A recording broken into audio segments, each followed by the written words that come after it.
What if we've been told about the rapture, but not the whole truth?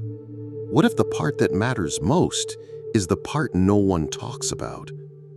When most people hear the word rapture, they immediately think of one thing: vanishing people, drama, chaos, cars crashing, planes falling, clothes left behind in empty church pews. The rapture has become one of the most dramatic events in Christian imagination. Even Hollywood has played with it. Fictional books, movies, cartoons, it's been marketed like a blockbuster. But that's not the version we're talking about today. Because what if the rapture isn't about spectacle? What if it's about separation? Not separation from the world, but the heartbreaking separation of those who thought they were ready and weren't. Let that sink in. Not they, but you. Not the sinners, not the rebels, but maybe even the faithfully showing up, praying, singing, believing. What if even there's another layer? Something nobody preaches, something nobody wants to admit could be true. Because here's the real question. What if the rapture isn't about what happens in the sky, but what gets revealed in the soul? And more importantly, are you ready for that kind of revealing? Let's talk about the side of the rapture nobody talks about. Not charts, not timelines, but vulnerability, exposure, and the quiet test that no amount of Bible verses will help you fake. Because the truth is, the rapture may not look like you expect.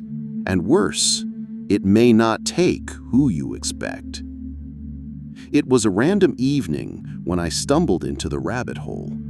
I was researching the second coming out of curiosity.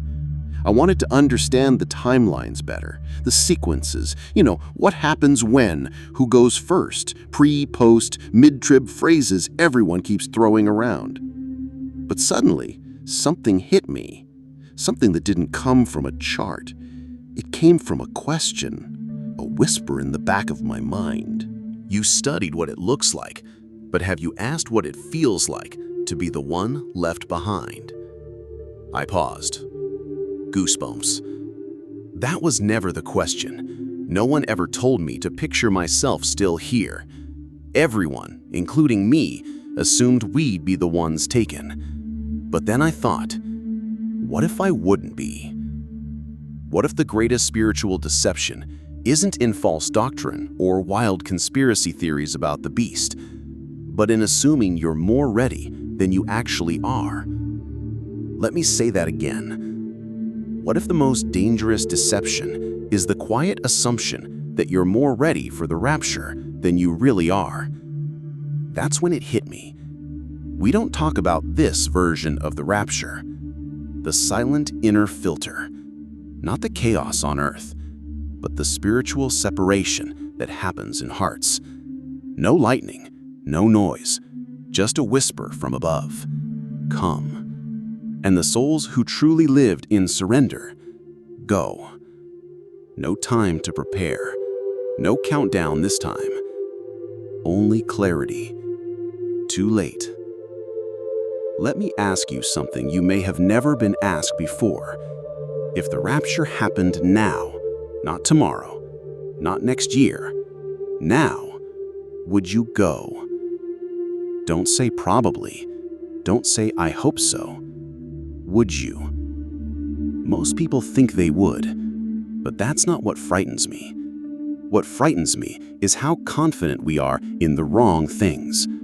Our emotions, our routines, our circle, our belief that because we're associated with faith, we're safe. But faith isn't location or lifestyle or language. Faith is surrender, depth, death to self. Nobody wants to talk about that rapture, the one that won't just separate believer from non-believer, but surface-level commitment from real surrender.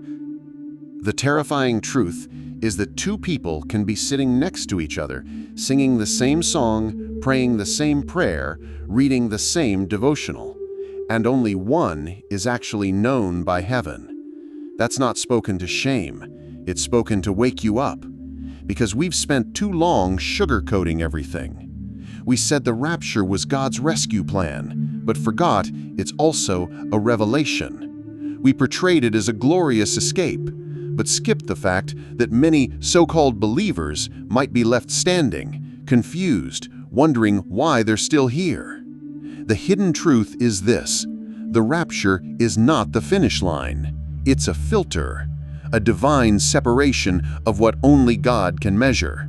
You can't fake it, you can't perform for it. You can't earn it through public image. You can only live it quietly in the private places no one sees, but heaven always watches. We need to talk about this, because right now, too many people feel safe in borrowed faith. And the rapture will be the moment heaven stops allowing that. No more borrowed fire, no more second-hand passion. The ones taken aren't just the publicly righteous, but the personally surrendered. This hidden truth started making me look around differently.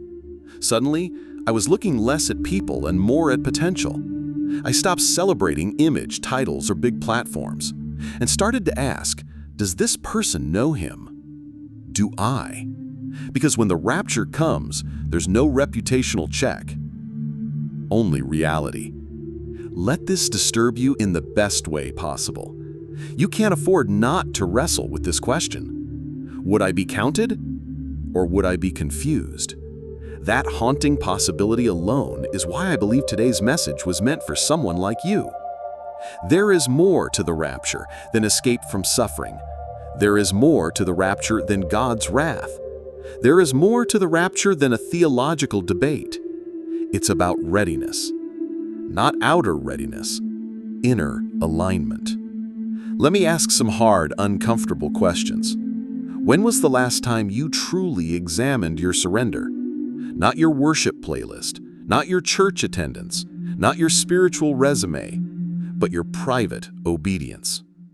Would God recognize more of your soul or your status? Would your spiritual life still exist if no one could see it? These are the questions that never get asked, because they can't fit into easy sermons or catchy titles. But they're the exact questions the rapture will answer, in full and forever. Here's where the twist comes in. Maybe you thought this video was about events. Skies opening, horns blowing, people flying upward. Maybe you wanted to learn something new about timelines. But do you know what heaven's more interested in? Not what you're learning, but what you're living. You've been asking, when? How will it happen?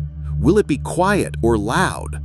Are we close? But God has been asking, do I know you? Have you let go of your pride? Do you live for eternity or comfort? Are you waiting for me or just avoiding hell? My friend, eternity will not ask how many sermons you've watched. It will ask how many truths you've actually surrendered to. The hidden truth most avoid is this: the rapture doesn't test our theology, it tests our posture, the posture of our hearts, the quiet motives behind our actions, the moments we forgave in secret, the times we said yes to God when no one else knew. That's what separates the prepared from the pretending. Heaven doesn't care about hype. Heaven is watching your hidden life. Let that pierce you. Don't run from it, because there's still time. This isn't a message of condemnation. It's a moment of intervention. Not from me, not from a production team, but maybe from the very one calling you out of religion and into real relationship. If the rapture came tonight, would your soul rise, or would your habits hold you down? Here's the uncomfortable reality. Whatever you prioritize now is what you'll be caught with later. If you've prioritized ego, self-preservation, pride, bitterness, don't be surprised when you feel further from God, not closer.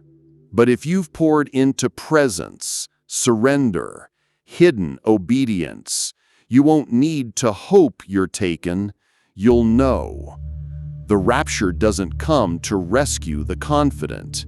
It comes to reveal the consistent, the ones who surrendered when it wasn't popular, the ones who repented when no one was watching, the ones who didn't just say, "Lord, Lord," but actually knew Him deeply, personally. That's the kind of person who won't be surprised when He whispers, "Come." And I don't know about you, but I don't want to be guessing in that moment. I don't want to feel panic when I should feel peace. I don't want to hope I made it. I want to have known long before He called my name, because I lived like He already had. So here's your moment. The rapture may not be something you can predict, but it's absolutely something you can prepare for. Nobody is coming to knock at your door and confirm your readiness. You won't get an email from heaven letting you know it's 3 days away.